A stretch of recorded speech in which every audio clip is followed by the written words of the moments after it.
Hello दोस्तों, स्वागत है आप सभी का जागरण जोश पर।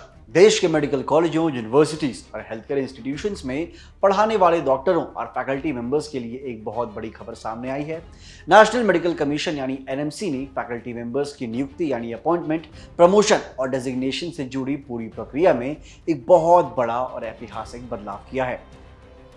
एनएमसी के post graduate medical education board यानी पीजीएमईबी ने एक पब्लिक नोटिस जारी करके ये साफ कर दिया है कि अब मेडिकल कॉलेजों को अपने यहाँ फैकल्टी की नियुक्ति और प्रमोशन के लिए एनएमसी से बार बार रूटीन एलिजिबिलिटी क्लियरेंस या सर्टिफिकेशन लेने की कोई भी जरूरत नहीं होगी। अब से देश के सभी मेडिकल कॉलेज, यूनिवर्सिटीज और अपॉइंटिंग अथॉरिटीज अपने यहाँ फैकल्टी की नियुक्ति और प्रमोशन के फैसले खुद सीधे अपने स्तर पर ले सकेंगे। लेकिन अब सवाल उठता है कि एनएमसी ने इतना बड़ा कदम क्यों उठाया।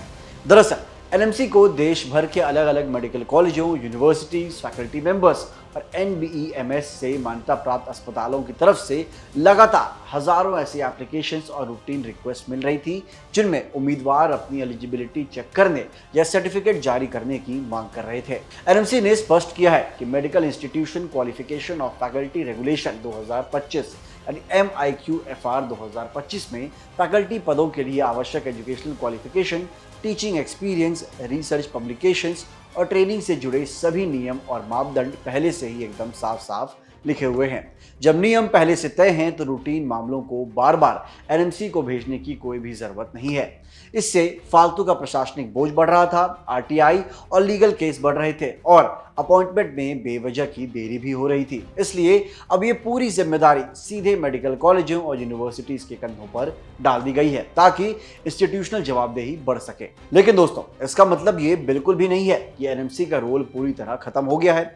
आयोग ने ये साफ किया है कि एनएमसी का पीजीएमईबी बोर्ड केवल उन्हीं विशेष मामलों को देखेगा जहां नियमों को लेकर कोई भ्रम, व्याख्या में परेशानी, क्वालिफिकेशन की समानता या फिर जटिल रेगुलेटरी इश्यूज शामिल होंगे। ऐसे किसी भी उलझे हुए केस को सीधे एनएमसी को भेजने के लिए कॉलेज के डीन, डायरेक्टर, प्रिंसिपल या रजिस्ट्रार को प्रॉपर सपोर्टिंग डॉक्यूमेंट और सॉलिड वजह के साथ एप्लीकेशन फॉरवर्ड करनी होगी। इसके अलावा ऐसे विशेष मामलों के लिए एनएमसी ने 25,000 रुपए प्लस 18% जीएसटी की नॉन रिफंडेबल प्रोसेसिंग फीस भी तय की है।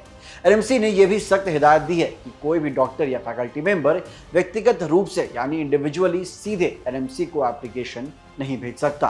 अगर कोई ऐसा करता है तो उसकी फाइल ना तो स्वीकार की जाएगी और ना ही उसकी फीस वापस होगी। फैकल्टी मेंबर्स के अधिकारों का ध्यान रखते हुए एनएमसी ने इस नई व्यवस्था में दो बहुत खास प्रोविजन भी जोड़े हैं दोस्तों। पहला, अगर किसी डॉक्टर का मामला थोड़ा उलझा हुआ है और उसने अपने कॉलेज में एप्लीकेशन दी है लेकिन कॉलेज प्रशासन 60 दिनों के अंदर भी उस मामले को एनएमसी को फॉरवर्ड नहीं करता, तो ऐसी स्थिति में डॉक्टर प्रूफ और अंडरटेकिंग के साथ सीधे एनएमसी से संपर्क कर सकता है।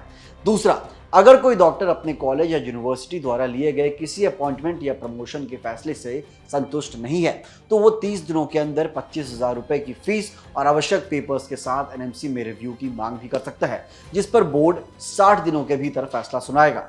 एनएमसी ने यह भी स्पष्ट कर दिया है कि यह नया नियम तत्काल प्रभाव से लागू हो गया है। जो भी एप्लीकेशन या पेमेंट 16 जुलाई से पहले मिले थे उन पर पुरानी व्यवस्था के तहत काम होगा, जबकि 16 जुलाई या उसके बाद के सभी मामलों पर यह नया सिस्टम लागू होगा। इस फैसले से मेडिकल कॉलेजों में खाली पड़े टीचिंग पदों को तेजी से भरने में मदद मिलेगी। एजुकेशन और हेल्थ केयर से जुड़ी ऐसी ही तमाम अहम खबरों के लिए बने रहिए हमारे चैनल जागरण जोश के साथ। मिलते हैं अगली वीडियो में। जय हिंद।